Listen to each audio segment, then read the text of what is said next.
Thanks again for the opportunity. I'm actually a Smith alum, so I love getting to connect. And we can tell you briefly about our business and give you a quick tour. And Carlos will show you step by step how we're making your shirts. And you'll actually be witnessing your actual shirts being printed, which is cool. We've never done this. So kudos to Priya, a dear friend and colleague, for this vision, and her team for pulling it together. Do you want to share a little bit about Paper City? Yeah, sure. So I'm Carlos. I'm the other side of Paper City. I actually focus on the actual making the garments and the technical aspects of it. The reason why I made Paper City was I wanted youth or people to have an opportunity to be able to create a t-shirt design and put it on a t-shirt. My vision was very different when I first started, and now it's even more different. But I still focus on youth and giving them opportunities, and giving the opportunity of small businesses to be able to, within our community, be part of Paper City, and us be part of them as a community. And you guys are in Holyoke, hence the name. We're located in Holyoke, Massachusetts, and yeah, that's the whole spiel basically. Yeah, and our business model is we do two things besides the youth engagement, especially now we've been ramping up more and more towards centering employment and creative opportunities for young people through our business. But we do the service of custom apparel. So what you guys are doing, a bulk order t-shirts for a business, they want their own gear, their own merch, right? Or we'll also do it for events. We do a lot of music festivals, those types of things. We've done a few things for Smith College student clubs, never the actual official merch that's sold at this campus store, I don't think, but put in a good word for us. We would love to. So we do a lot of custom services, and then we also do retail of selling our own original designs. We have a small online store where we sell a few things. And then we have a storefront in downtown Holyoke. We can actually start showing you around. It's a good transition, where we sell a more eclectic mix of our own original things and other artists, including a few contacts who do resale of vintage. So you want to? Yeah.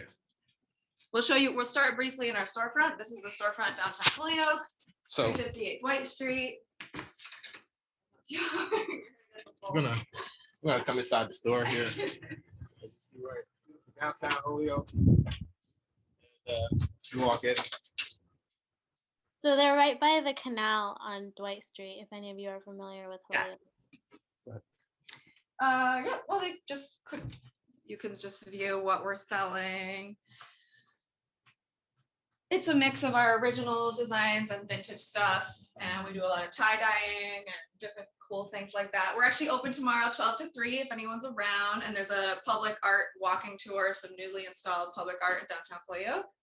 We can send the info if anyone's interested. And yeah, by the way, if you have any questions, you're welcome to unmute. This is informal, so anytime. But now we'll take you back to behind the scenes where you can check out. Carlos will do step by step the production. And a lot of you are artists and printers, so you already know about this, but again, if you don't, feel free to ask any questions. So this is the studio. It's a pretty big spot. It's a lot of production going on in here. Start with this empty screen. So step one with screen printing. Again, some of you might already know this. Step one is the screen. You fill the screen, right? Okay, whatever. I'll let you do this. So this is the image that you guys provided for us. So I printed it on a transparency piece of paper, so that the black can block the emulsion, which is a light sensitive chemical that I put on the screen. Did you use an inkjet printer? Excuse me? Inkjet printer? Yeah, inkjet printer. Anything that you can actually put the image on that has a see-through or transparent that allows light to go through it would be okay. So we can just use our own ink. If we wanted to make our own silk screens, we could just print an image on a transparency. Yep. Some people tend to do a cutout of an image. So if you wanted a smiley face and the eyes are the holes, then the light can penetrate through the eyes. So it would make a stencil of that because it stops the light from penetrating through the screen or through the emotion. So this is a screen. It just comes empty. And then I go into my dark room.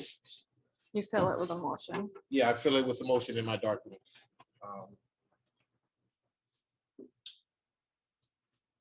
And as you see here, that was the image that I was trying to put on. And usually, this is the screen that's filled with emotion. I place the image on the bottom of it like that, so the light penetrates through. And I give it 40 seconds on that machine, and it burns the image onto the screen. Any questions about that? That was pretty quick. Yes, actually. So when you put the transparency in the machine, does the machine block out the light, or do you have to have it completely dark in there, like when you're developing film? So this light is a sensitive light sense. It doesn't allow the image to burn through with this light on it. But once I put the other lights, which is the more brighter fluorescent lights, it actually counter reacts and stiffens the emotion and doesn't make it wash away. So when I bring the screen after I shoot it to the bathroom or the washout room, and I put cold water on it, it breaks it down. It breaks down the emotion and it leaves a stencil behind. Basically, it's creating a stencil because the ink is the one thing that protects the emulsion from the light. Yeah, because So it's black. After the emulsion gets exposed to the light, that's what Carlos was saying, in the washout booth, it gets rinsed out, but Because the light everything hasn't hit it. Yeah. but the shape of the ink stays and becomes that stencil. Emotion, not Yeah. the ink, the emotion. This is actually complicated to explain, but yeah.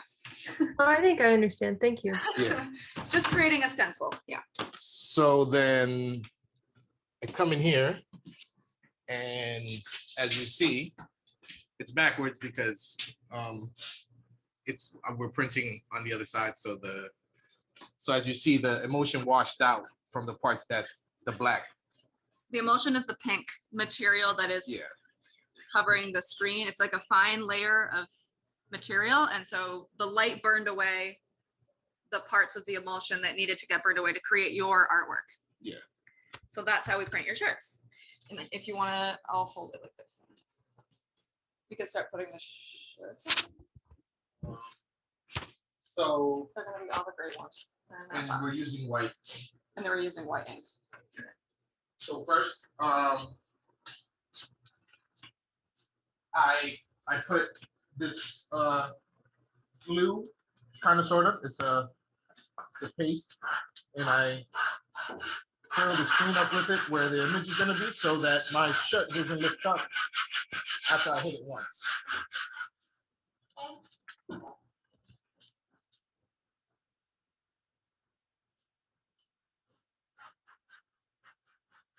That's a nifty contraption. I was going to say, yeah, that's a cool press y'all have. What is that particular kind of press called? This is a Ryonet 6-color 4-platen press. And you can get these online at Ryonet, which is a Silkscreen company. And they make different things for Silkscreen. So they'll make the platen, so they have ink, they have all types of Silkscreen stuff that you can order from them. So after I finish doing this, I start putting the shirts on here, which you will see in a minute. And then after that happens, it goes by pretty quick. All right. All right.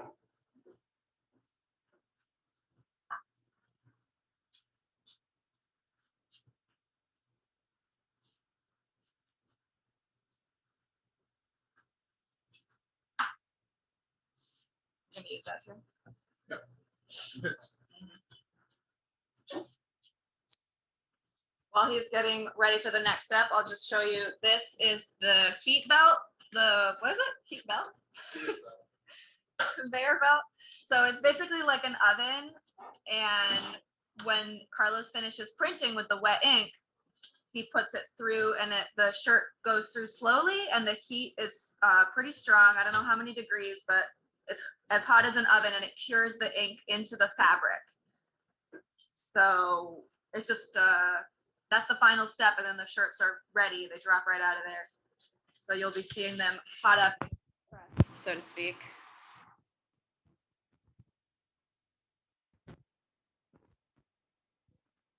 Here in Wait, we can't hear you. At least I can't hear you. Uh-oh. Oh, now I can hear you. Yeah. Oh, okay. Did you hear what I was explaining about the heat belt? Yes. Okay. I was just asking if there's any printers in the house besides you, Priya. Andrew was the printmaking. What's the title of the position, Andrew? Well, the technical title is Art Department Technical Specialist, but I actually have an MFA in printmaking, so that was kind of my thing. This is all familiar then, so I could show Well, you. this is fancier than the, my screen printing setup was always a little bit more jerry-rigged. And this is like the real deal. Yeah. It's a surprisingly flexible art form, I feel. Yeah. You can do quite a bit at your house, I think, if you have just one screen. Anyway, that's all of the squeegees. Depending on the type of ink that connects to the type of fabric, you would want a different texture of squeegee. So that's why Carlos has a lot of different squeegees. And then there's some of the inks that we keep in stock. All right, anything else? All right, so now he's gonna start getting your shirts on the platens. Okay. Yeah, like Andrew said, silk screening. I started off with just two things that are on a wood panel, and you just put anything on it, and you could just silk screen. So I started from very basic, and I worked my way up to this. So yeah, Andrew, kudos to you for hanging in there with the makeshift stuff. That's pretty hard. So we take the shirts and we set them up.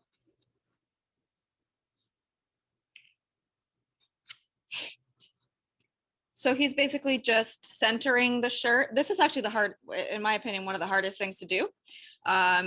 He's got his own little method. You manually center the item, in this case, t-shirt, so that the image goes right on in the middle. And there's actually a whole step that happens up here too. Once again, this is your screen. The way that he attached it to the press involved a lot of T-squaring, a lot of measuring, all of that, because that setup is some of the hardest work that happens. Otherwise it comes out crooked, it comes out wrong, etc. So he's manually putting the shirts on. This press has 4 stations, so he'll be doing 4 shirts at a time. This is number 2. Once he does the other 2, the printing itself goes by pretty quick, you'll see. So when you print shirts, do you usually only get orders for like one color printing? Do you do multiple colors on a t-shirt, or would that be more for? So each one of these places where a screen goes would be a different color. So if you wanted a 6-color shirt, you would have to make each individual color, the image of that color, on one of these individual screens. And then you would have to line it up so that it falls in the right place that the color should be in. So every screen would represent a different color on the shirt that you have. So we have 6 of these, so we go up to 6 colors. Although, if you ask Andrew, you don't want to really do 6 colors. Yeah, if you don't have a good way to register stuff, it's a nightmare. So like doing the prep work ahead of, or if you have, I mean, there are sort of ways that you can kind of fudge it if you're doing like the at-home version where you can kind of line things up, but it gets real hard real fast. Yeah. Yep. And you have to it just takes longer because you would take the first layer, the first color, then while the shirt, of course, this entire process, the shirt has to stay still, right? So that's why the glue, the light layer of glue is what helps the shirt stay still, so that in between each color, and you'll see that since we're doing white ink, we're going to be doing this for your order as well. Because white is light, it needs 2 layers or it won't show up. So it's after he hits it one time with the white, the shirts go under that. I don't know if you can see this black thing there. Black machine. It is also, it's called a flash dryer. It puts out an intense layer of heat. So the shirts will sit under there for like what, 5-10 seconds after it gets 1 layer of ink. And then Carlos will bring it back around and do the second layer right on top. For your order, it'll be 2 layers of white that are layered exactly on top of each other. Again, the shirts are not going to move. They're going to stay still. That's why we're able to do that. But as Andrew was saying, if it was a multicolor design, each layer would be in a slightly different location, and we'd be drying it in between with the flash dryer. So it's just a more labor intensive. But yes, Priya, we often, our most frequent order. Oh wait, sorry, I don't want to take away from the big moment. So I'm filling the screen up. I'm filling the image. So we have a small amount of ink on there, and all I'm doing is putting an even coat of that ink on top of this image, so that when I press it down on the shirt, which I'm doing now, pushing the ink through the open spot.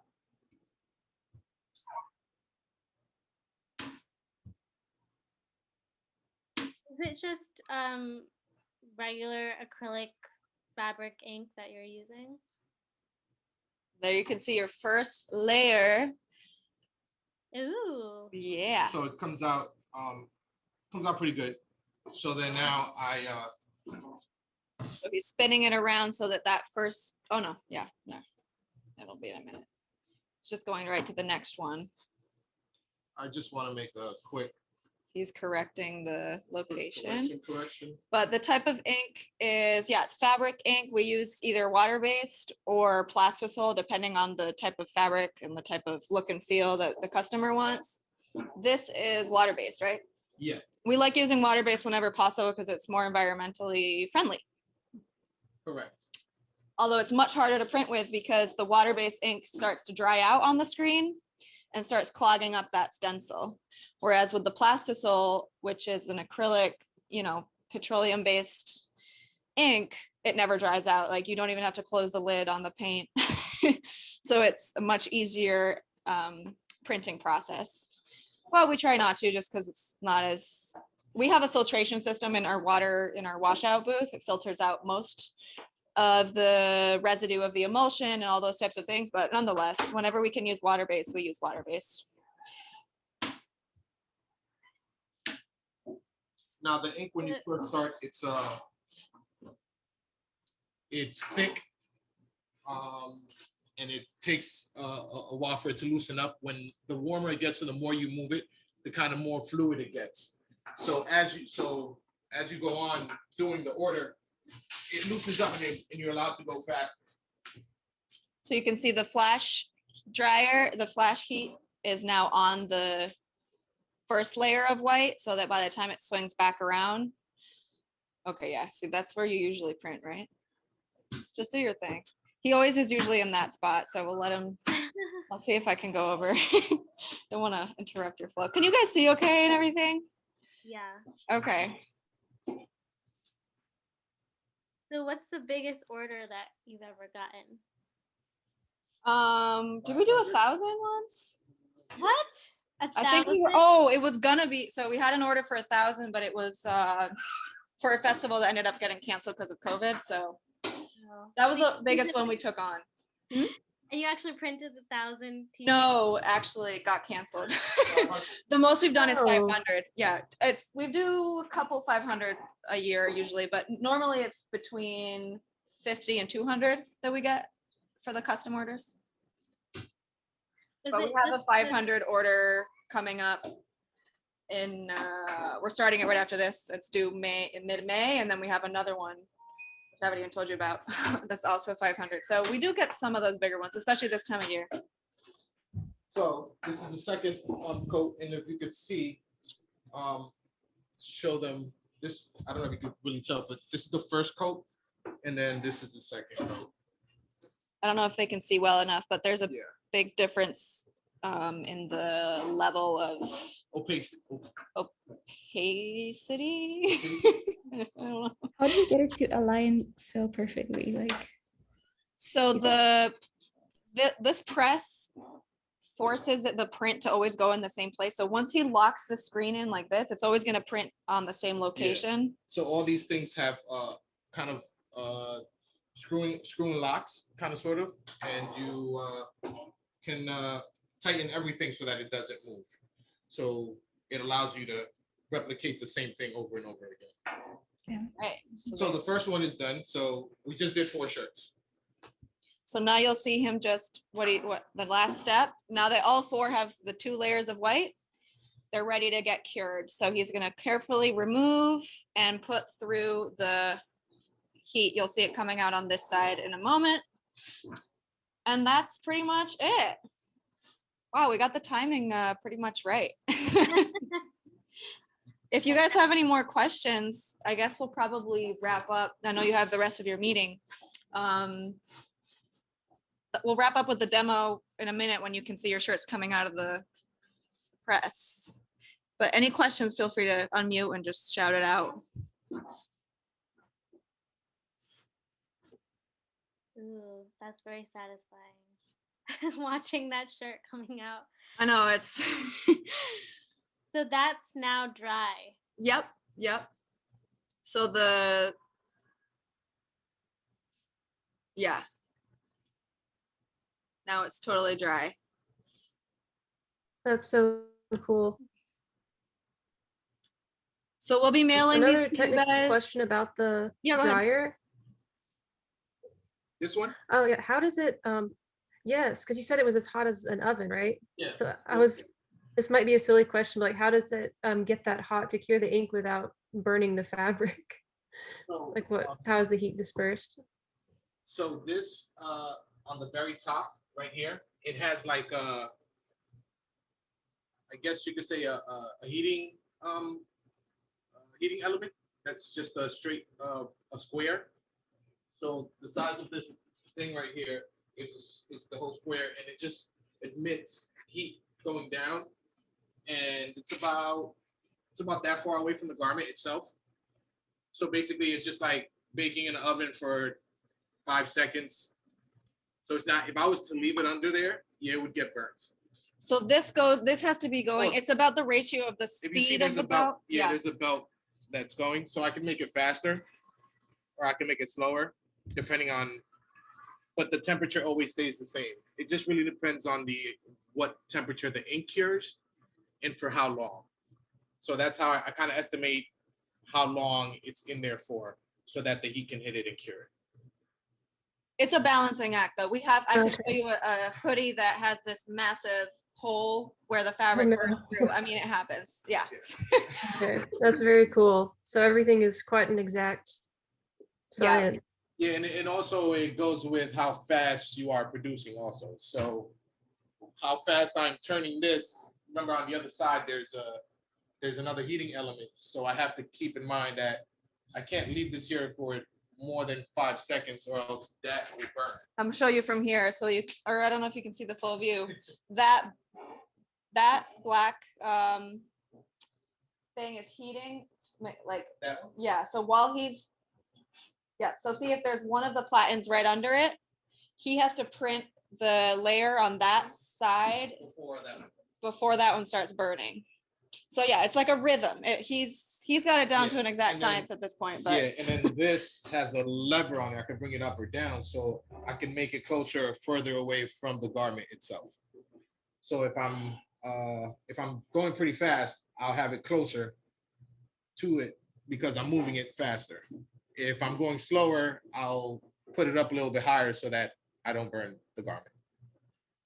Yeah, it's a balancing act. There's a lot of, as you know, Andrew, there's a lot of, you have to kind of figure out the problems and fix them. That's basically what I've learned from Silkscreen. There's always a problem. You just got to figure out how to fix it. Am I correct, Andrew? Yeah, that sounds about right to me. It's sort of good like And life free of advice in general too, you know what I mean? It's just like, Yeah, I was gonna say it sounds like a life lesson. yeah, exactly. It is. But it's fun. I think it keeps the kids like thinking, and I think they need that, especially at this period in their life. Really kind of like thinking of how to get through problems and how to solve them. It's a life lesson that we all benefit from. So you have classes there, like the high school students. Are they Yeah. high school students? They come So and they take yeah, classes. I teach kids ages 12 through 18. We come here, it's basically an entrepreneur class that I have with them, and I give them the opportunity to create a product, a t-shirt or any product that you could print on, and kind of put it on my website so that they can sell it and make money from it. That's so cool. Yeah, and we want to have our storefront that we showed you first. We haven't had it open with regular hours yet, but the hope is that eventually we could do that, and it would be staffed by Holyoke Holyoke high school age, more or less, young adults and teenagers who could get good job experience. Mm-hmm. We're working towards that. So yeah, anyway, it was so great to meet all of you, and again, great job with the artwork. I guess it was Sophia. Well done. I know there's a lot of stiff competition here in the artist team, so I know we were like, we wish we could make all of them into t-shirts. I know that it's like a long process to make one Silkscreen, but we probably should figure out something cool to do with the other designs too, because they need to go somewhere. I don't know if you saw the other designs, Katie and Carla. No, we Mhm. didn't They're get really good. yeah, we'd be happy to. Yeah. Anyway, Thank so you I guess so much. That was really, really cool to see Welcome. that inside. Thank you guys. that was Yes, fun. thank you. Yeah, that was super fun. Thank you so Yeah, much. thank you for guys. That coming. was Thank great. you. So we'll be shipping these probably next week. So look out for your packages. And if you want to tag us on Instagram, Facebook, any of that, at Paper City CC, Hashtag Paper City CC. recommend us for custom orders and shop our online lines. All right. Oh, yes, Thank you, Thank you absolutely. guys. Thank you. Take Thank you care. so Thank much. you so much. Bye. Bye. Thanks. Thank you so much for watching.